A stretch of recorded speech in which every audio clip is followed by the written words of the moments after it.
Welcome to Improv Your Parenting, the art of turning parenting into play. Today, we're lucky to be joined by Elke Reid. Hailing from New York City, she's an actress, voiceover artist, writer, producer, director, and one heck of an improviser. She proclaims herself an improv junkie. Studying with both Upright Citizens Brigade and the People's Improv Theater in New York City, she's performed and taught at improv festivals all over the world. Elke loves performing and helping people find their love for it as well. Well, Elke, thank you so much for joining me today. Thank you for having me. Absolutely. I'm going to get started the same way I do with all the interviews is how do you interact with kids and what role does improv play in those interactions? Before the pandemic, I was teaching drama to after school, drama slash improv. I was Uh-huh. called a drama specialist for the in New York City Department of Education. I was working with them in an after school program, elementary age. So I had like kindergarten up until like third grade and we would go through exercises. This was up in the Bronx. I don't know if you're the Bronx, New York City, for your listeners if they're not from New York. And that ended when the pandemic happened. But Mhm. during the pandemic, I started teaching at a music and art school in Manhattan. And they didn't have any improv, but they were interested in having what it was called was inventive theater. Cool Yeah, name. yeah. It's because I guess improv can be the word itself can be daunting or maybe a little deterring to some people. I don't know. It's weird. For me, I love the word. So I don't understand it why people don't get it. But yeah, so it was called inventive theater. I was doing that. And it was basically students that were already at the school taking like art classes or private music lessons, and maybe they want to have a fun hour every week where they just play inventive theater. So Wow. yeah, and with that one it was different because it wasn't an improv school I was teaching at. I was the only improv teacher there, so it was um it was an adjustment. Even when I did the elementary school students in the Bronx, it was adjustment because a lot of them have never done stuff like that before. They didn't know. They're like, drama, what are we gonna do? Are we gonna get scripts and all this? But I went in with the thought that I'm gonna do improv work with them, not drama work, because I don't know, when you hear drama and then you hear improv, to me improv sounds more fun. Drama sounds Mm. like you're gonna do something serious. I don't know. Yeah. So it's about wording too. That's another thing that I learned when working with kids, how you word things, how I Hmm. explain the different exercises. You got to have a different kind of verbiage, but not baby talk, but it still has to sound pleasing to the ear, I guess. And not Yeah. like you're getting, instructions that you need to adhere to. Yeah. You know what I mean? That's one thing that I really learned when working with the kids is how you explain the games, right? Yeah. I used to call them exercise. And I was like, I'm not working with adults. And one of the kids even asked me, "What's exercises?" And I was like, I gotta change this. So I started calling them games. We Hmm. call them games. That changes the vernacular in their mind, and it's like fun. Yeah. It Yeah, makes it more playful for everybody. If, exercise, I feel like, oh, I got to go to the gym. But games is like, right. cool. Yeah, I get to play. A weird dynamic, and I would see it every week when I was working with the Board of Education at the after school program, because I was working with, they split them up. I had kindergarten and first grade together, and then I had second grade, and then I Mhm. had third grade. The personalities are so different. Yeah. And I can't always play the same games, but there are certain games that I can play. There's certain improv games that you could play whether you're an adult or a child. It's just how you play them, but Mhm. it's still the same game. So I would play a lot of these games, a lot of movement games with the elementary. I mean, with the kindergarten and first grade, because they're at that age where they just want to run around and have fun. They don't Totally. care. They're not self-conscious of how they're gonna look. They want to look silly. So they're not like, Now that's not till the teenage years, right? yeah, but what I noticed is as I went up in age, because oh yeah, there was also fifth grade because it was, yeah, I remember the fifth graders. Oh gosh, like with the fifth graders, like I had to like really like play the games that were like that made them feel like they were not playing kiddie games. Oh yeah, no, they're too good for that. Yeah. Yeah, essentially they were playing the same games. It was just, Mhm. just little tweaks. Yeah, So. one of the things I pick up on from listening to what you said, though, was that you were very much adjusting to the audience, to the people Mhm, that you were interacting with. So when it mhm, was young kids, you did it one way. When it was a little bit older, you adjust it accordingly. And right. what brought you to the point where you're just like, oh, my one size isn't going to fit all. How do I Mhm. adjust to who these people are and what they're offering me? Oh, it was that basically the first class I had with the older kids. Like Yeah, well, it wasn't that it wasn't uh, working because there were mhm. some that were participating, but I found that I wasn't getting like the participation as a whole. Yeah. Because there's always going to be some that want to do silly stuff. They see that their friends are not doing silly stuff, so they're like, okay, I don't want to do it. Yeah. Yeah. So I play more charades games where they have to guess, more competitive Mm. games. Mhm. I found that the older kids like because they like to, oh, we're winning, or, throw it in their face. Exactly. The older kids are very committed. The younger kids, they don't care if they win or lose as long as they get to act silly while Yeah, doing it. yeah, having Yeah, like fun. like the games they're like, I know the elementary and first grade, they loved like the dancing games. Like there's a game where it's like hotspot Mhm, in a way, but each one goes in the middle and they make up their own dance and they have to come mhm. up with a name with it, a name for it, and a movement. And once they do that, then everybody in the circle has to do it. Nice. So the little kids, they love that game because they love, because they're, oh, can I go again? I got another dance I want to do. But with the older kids, like I attempted it once, and it was like they, the movements were very like demure. Mm, yeah, I'm too cool for this. I'm not gonna So show off. yeah, Yeah. and I'm like, so I'm not gonna try this with them no more. Yeah. Yeah. So yeah, I noticed like the older kids, they like well, I was surprised that they like five things. I don't know, they Yeah, can name five yeah. things. Mhm, Especially when I like really emphasize like it's not about being right. Just mm, say something. So yeah. once they let go of that, then it's like they just started saying things. Like when they ran out, they would say ceiling, or they would say their friend's Exactly.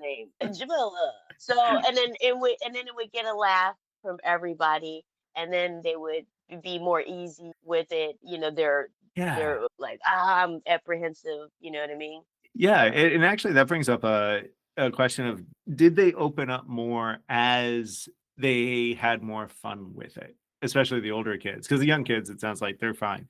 But the older yeah. kids, when they start off, I'm too cool for school. But then if they Mhm. start having fun, do they become more fun themselves? Yeah, because in fact, I had this one kid in the like the third and fourth grade block, and he was just like he was kind of like the troublemaker. He wasn't Mhm, like the troublemaker that's like mean, like a bully, but he was like he's like I don't want to do this. So I was like, you know what? That's fine. Like whenever they say they don't want to do an exercise, I was like, that's fine. You could sit down and mhm, watch us, but you can't do anything else. You have to sit down, like, mhm, because you're in this block right here, so you're mine. But if you don't want to do the activity, that's fine. You just sit down and watch us. And I find, especially with the little ones, because the little ones relate. So the little ones sometimes they'll be resistant, not because they don't want to do it, it's because they just want to be difficult. They just want, no, no, and I'll get those, and those sure. I'll tell them to sit down, Mhm, and when they're watching their friends do the activities and laughing and playing, and then they'll walk over, and I'm like, wait, hold on. I was like, you want to join? You can join in the next activity, but you have to sit mm, down now because you have to you'll have to start from the beginning of the activity in order to participate. So I mm. let them Okay. know that. Yeah. So it's almost like it's like a getting them thinking like, okay, so if I don't get in from the beginning, then I won't be able to participate in. So I don't know if I'm gonna enjoy this next one, but my friends enjoyed the last one, so maybe I'll enjoy this next one. So let me just start this next one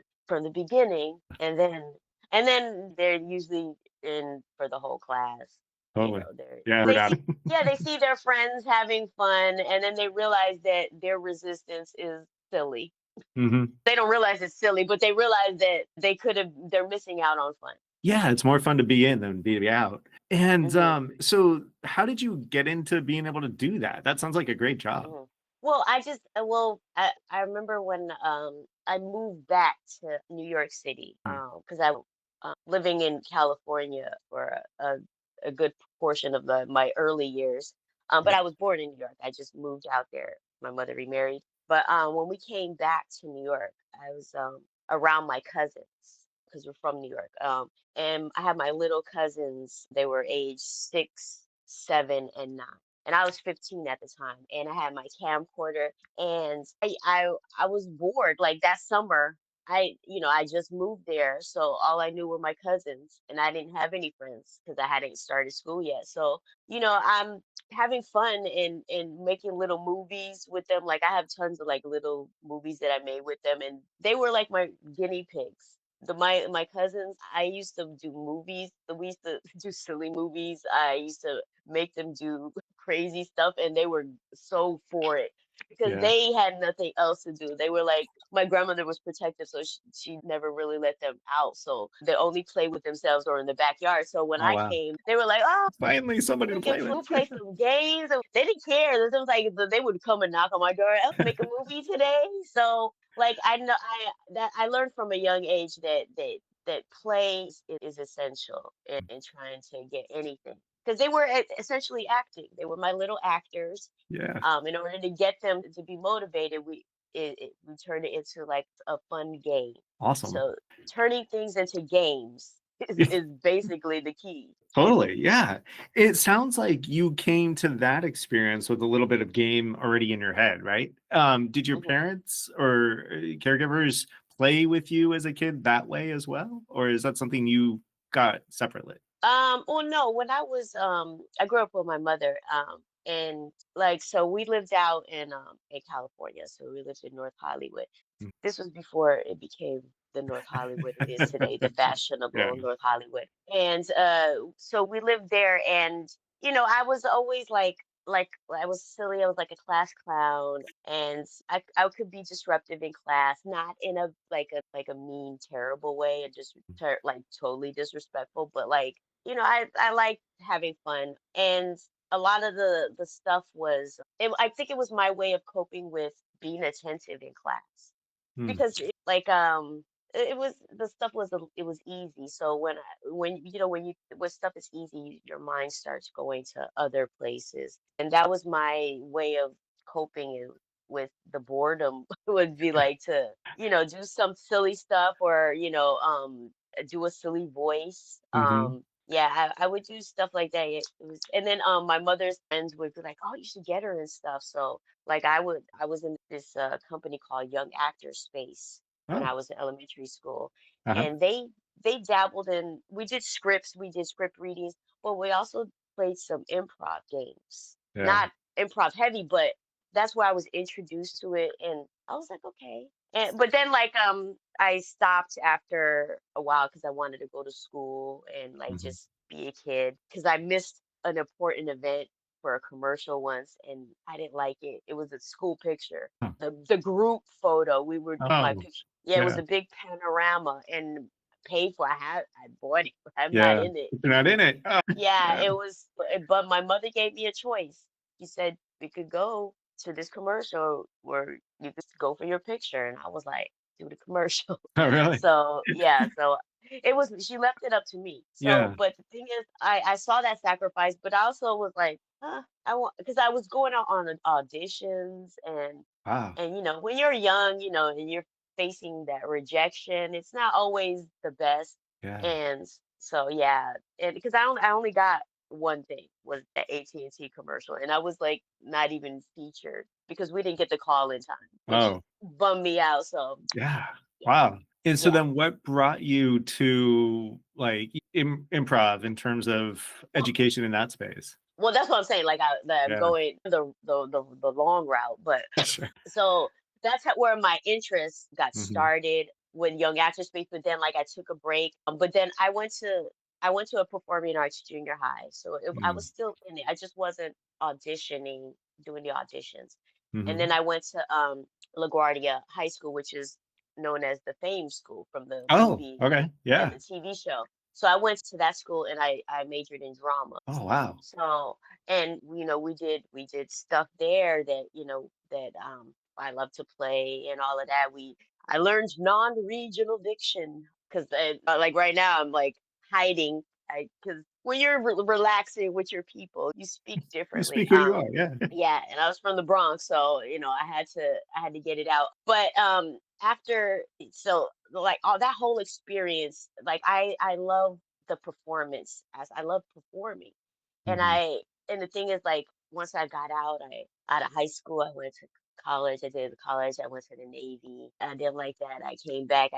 Came back to the real world, and I had to get a job. So that got my performance aspect of my life got put on the back burner for a while, Hmm. and then I was like, I need to get back into it. So then I started working with stand-up comedians that wanted to do sketches. So I was doing videos for them and I was in some of them. I was helping to produce the stand-up shows. And Hmm. then eventually I started doing my own shows, LPTV Live, Oh, wow. and what with stand up, and then I would do skits in between. So it was a way for me to have my outlet. That lasted for probably, I did that for like maybe almost a year. But bringing in people, producing shows by yourself, that's a lot of work. I bet.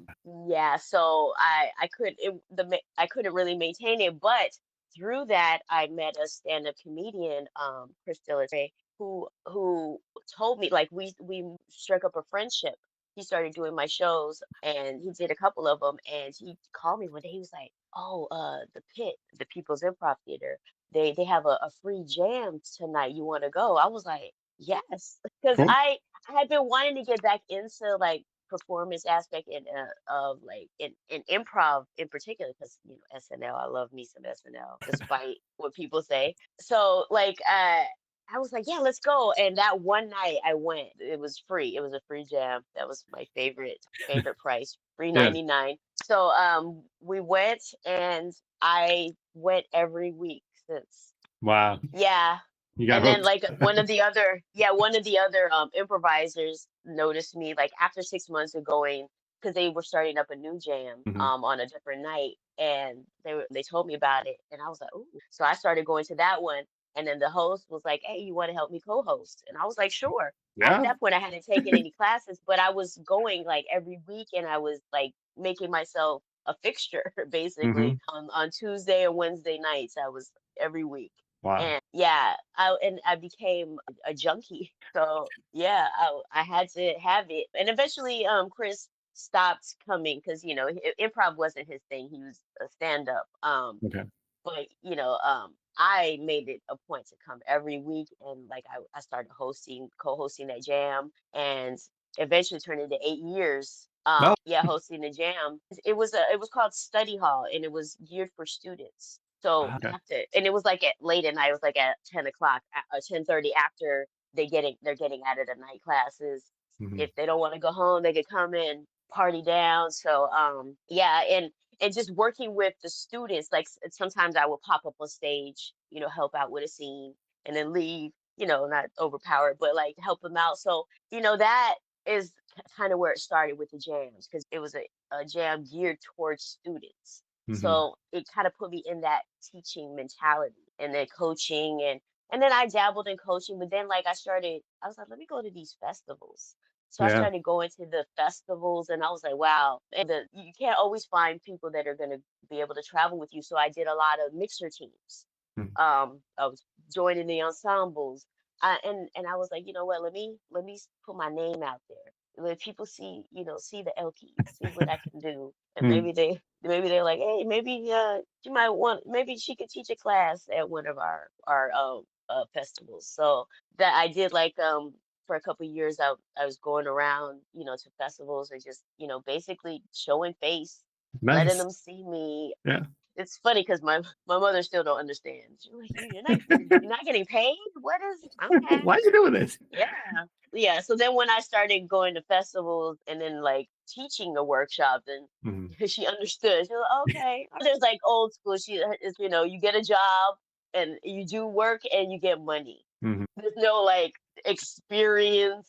You're doing it. No, you work, you get some money. Yeah. So she's starting to come around. Good. Yeah. And so you were able to then somehow translate that into working for the schools. How did you make that transition? Well, so my connection through LaGuardia, my high Uh-huh. school, I was around a lot of talented people, and one of my well, he was an upperclassman, maybe 2 years higher than me. He had started a hard to explain what it is because it's kind of everything, but it's called a monologue, like a Mhm. like a like a lodge. Mhm. Um, so it's basically it was a space where he would have every month he would have different actors come and they would just do a monologue in front of the audience, and it was just and he would have like theme nights where you do a monologue, but there's supposed to be song lyric, you know what I mean? Spice it so up. so yeah, so and he would do different nights, and I started doing his shows, and he with through his company, he was working with in schools already doing like improv and drama. And I was like, Dre, I was like, can I get in on this? So Yeah. he introduced me to the lady, and I interviewed with her, and that was it because he already had an in with the because they were utilizing his program, Mhm. monologue for kids. So I was part of that, and I got in through that. But then, the pandemic happened, and Yeah. So let's yeah. dive in a little bit to like what it is you do with the kids, how you get them to interact and what that hmm looks like. Can you tell me more about that? Okay, so like for example, with the little kids, like I told you, they love physical games. Mhm. So it's just about finding what their comfort level is and try to because the goal eventually is to get them to come out of that comfort. Yeah. So it's kind of like getting your foot in the door, and then it's like, okay, all right, let's play this. All right, there we go. Now Yeah. you're out there, and now you're having fun, and you're self-conscious of how you look because Mhm. the older kids, it's, oh, I'm not doing that. Yeah. I'm gonna get laughed at. They're worried about getting laughed at, and I'm trying to get them to a place where you want your friends to laugh at you. You want them to Yeah. laugh at what you're doing, and the thing is, they're laughing with you, Mhm. and I think that's the one thing, especially like I said with the older kids, that getting that out of their head. So starting off with like, the regular games where maybe a competitive game where they need to come up like questions, the questions game where you're doing a scene and you can only ask Really ask questions, stuff questions. like Mhm. that. That Mhm. that's one that the older kids like because they're really trying to be in it, right? And Yeah. then when they're out, then they got to go and they're like, ah! So then the Exactly. next person's waiting to get in. So Yeah. it's like building that anticipation to get into the scene. Mhm. I want to build a double dutch or, Yeah. or a Yeah. jump rope. You're trying to get in. That's Yeah. what I want because I already have it with the little kids. Like I Yeah. can throw anything at them and they're good to go. But with the older kids, it's like really just like starting at the ground and kind of like coming up to, and then it's like, oh, we're gonna play that game. And then it's funny because eventually a lot of the games that I reserved for the younger kids, like Mhm. there's this game where I have them just, walking around the space, and we were in a gymnasium, so we had a huge space. So walking around the space, and I just call out, I was like, all right, magic rocks, and then they turn into rocks, right? And then I always encourage, a rock formation. Like when I say rock formation, that always encourage them to get into a formation, Mhm. or encourage them to team up with somebody else and create a new formation. Yeah. And they really enjoy that. But then the magic rocks, they're magic, so they turn into creature. So then I'm Oh, like, you're starting to tingle. oh, And it's something that the little kids they love they that. Yeah. always love it. But the I started introducing it to the older kids, and they start asking for it Yeah. eventually. Because and it's fun to see them, the older kids, turning into dinosaurs, and then they're walking around, and then I'm like, Yeah. rock formation, and then they got to go turn back to rocks again, right? So then and then I do a game where I like, all right, rock formation, and then I'm like, I'm not looking, I'm like, I want to see some good formations, so I walk around with my back to them, like, Uh, and like talking while I'm talking. I'm like, all right, I want to see those rock formations. I want to see something good. Don't give me something I've seen before. So I'm giving them a challenge. So yeah. then it's funny that a lot of them come up with, they'll do like a group one, and it's like they get into it, and it's real fun to see. Like, I remember the coordinator of the after school program actually said something to me. Like, she's like, I love seeing the kids just like really like get silly, like, Yeah. but like Yeah. silly in a good way, because sometimes they can just be silly and it's just really disruptive and Mhm. like disrespectful sometimes, Yeah. and yeah. That silliness, it sounds Mm, like what you may be doing is tearing down those self-created walls that prevent them from having fun. right. And I would hope that even after they move on from their experience with you, they Hmm. remember that and they can bring that into whatever's next in their lives. Like, I mean, that would be a beautiful thing, right? Is to no longer impose that restriction on themselves as adults. Yeah, Yeah. yeah. How would you talk to somebody who's new to interacting with kids? So, say like a new teacher, and Hmm. maybe they're not an arts teacher, maybe they're like English or biology or whatever, and Hmm. help them understand ways that they can better interact with the kids that they're working with.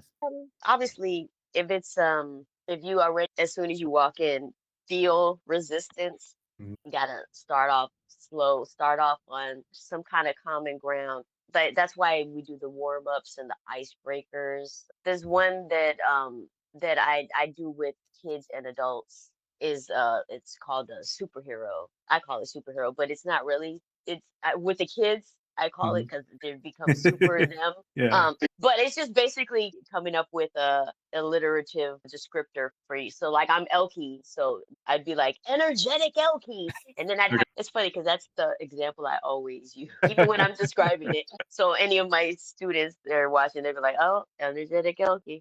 See, Yeah, so I'll do that. So it's a way to, get them to, first of all, know everybody who's there, and mhm. then, to like, the first game, because it's a game. You gotta remember what everybody's thing is. So in a way, that already is getting you out of silly mode, right? In a way, Yeah. because you're not feeling silly. You're just trying to remember what the other person's gesture was, right? So you're Yeah.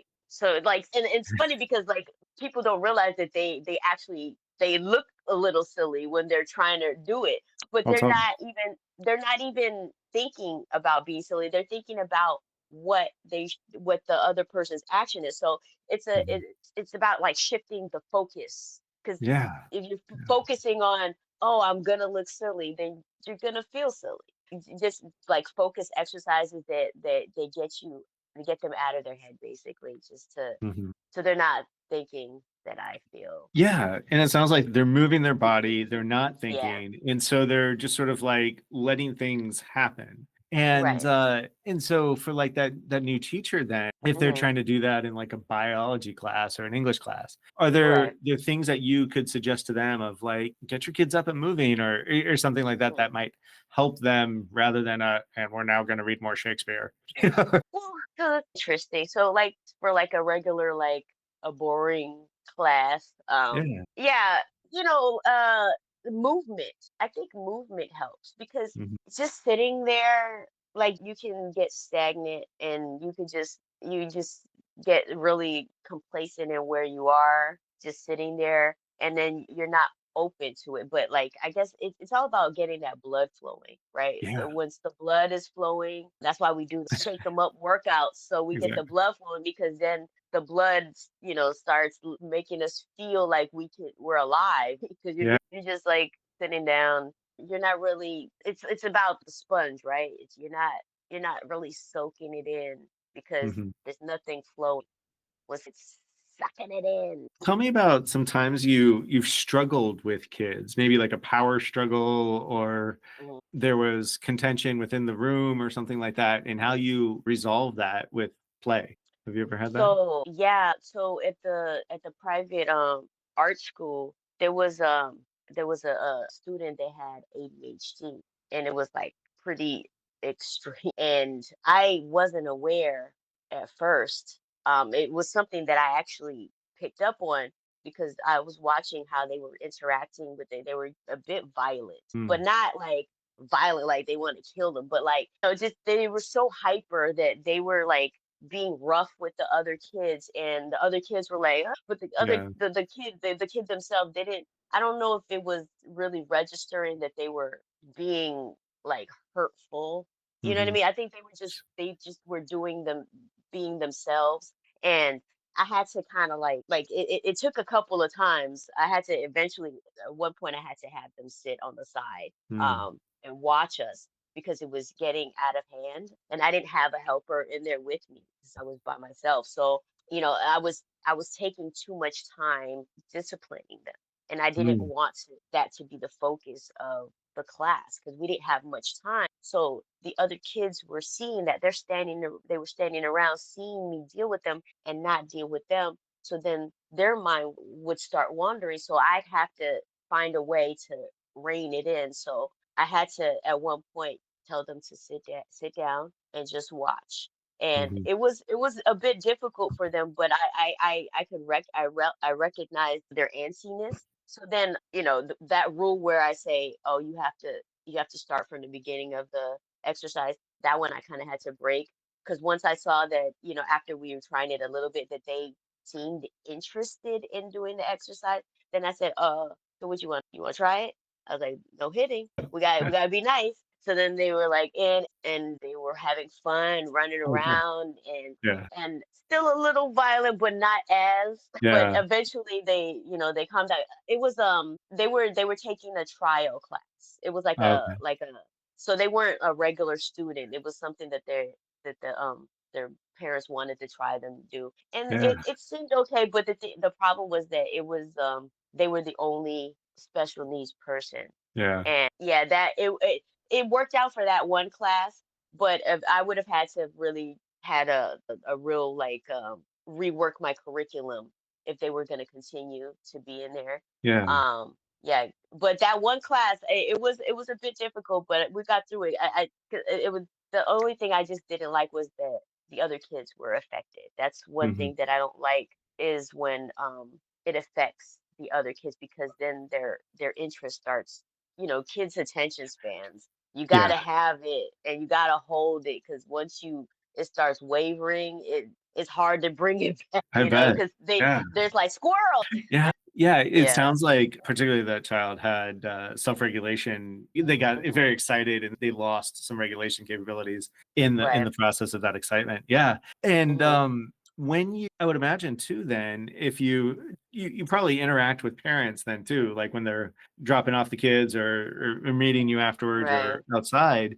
Hmm. How do you talk to them about what it is you're doing and sort of share with them, this is what we're doing, this is what junior is doing here, and this is what it looks like? Well, I didn't really interact with too many parents with the after school program. Okay. But with the excuse me, with the art school, I would see them come pick up, but it was like it was in Manhattan. Mhm. It still is. It's in Manhattan, so in that area, it's the people are the income level is a little higher. A lot of them had nannies pick them up. Yeah. So I couldn't always talk to the parents themselves. But at the end of each semester, we had like a little recital with all the other music and arts. And then they would give us like 10 minutes to do a little something Mhm. performative wise. So that's usually when I got to see the majority of the parents, so they get to really see what their kids have been doing. Until then, they're only going by what their kids are saying when they come home. Oh, I was a dinosaur. I was a refrigerator and this and that. Yeah. So yeah, like I had some repeats that would come and ask their friends. Like I had Hmm. this one boy that was I had him in the beginning. He did my very first class, but he was very young, and it was I think it was a bit too much for him. Mm. So he didn't take my class that year, but the following year he took, and then I was like, oh my God, I recognize him because we were doing math the first class. So I didn't know it was him Hmm. until the following year. Now I was like, oh, so and then he was so excited. He loved it because he was like a shy kid, Yeah. and that's This one guy. thing that yeah, the improv it will open you up Yeah. socially. So he invited his friends. So eventually like the class was like him and his friends Cool. and some other kids. Yeah. So yeah, and it was like their playtime. They was like, oh, so then Nice. like and I hate to say it, but it made me feel good. But like whenever we would have like a holiday, and I had to tell them, oh, remember we don't have class next week, and then they're like, oh. Like I hate to see them sad, but it makes me feel good because it's like, oh, the class. Yeah, they want this. Yeah, that's amazing. Is there any guidance that you would give to somebody new to interacting with kids of just like whatever might help them be more playful in that interaction? I mean, start simple. Start very basic. See what works because not every is gonna work. There's a lot of games I tried with kids Yeah. and it was just like I'm not doing this game. It did not go well. But there's some games, but there are also some games that didn't go well that I was like, you know what? You can sense in some kids, right? If it's Mhm. not going well, but you can see the potential Mm. if you tweak some things that if you did it again, they'll be more receptive to it. Yeah, but it's about feeling it out basically. You putting your Yeah. feelers out, seeing what sticks to the wall, basically. Yeah, so it sounds like flexibility, creativity, and Right. openness to what you didn't plan, but it might what Improv. might hit. Yeah, totally. Awesome. Anything you want to add or you want to have me ask that I haven't? No, All right. not that Well, I think of. all right. Well, No. wonderful. Well, again, thank you so much for being a part of this. I really appreciate learning Oh, about your journey and what it is you have done and are doing with kids. I think it's wonderful. I'm jealous of that kind of a job. That sounds like a great way to spend a day. So cool. Well, Elke, thank you so much. I appreciate the opportunity to learn from you. thanks for talking with me. Absolutely. If you're interested in turning your parenting into play, check out the other videos at Improv Your Parenting's YouTube channel. And if you'd like to join our community, check us out on Improv Your Parenting at Substack.com. Thank you.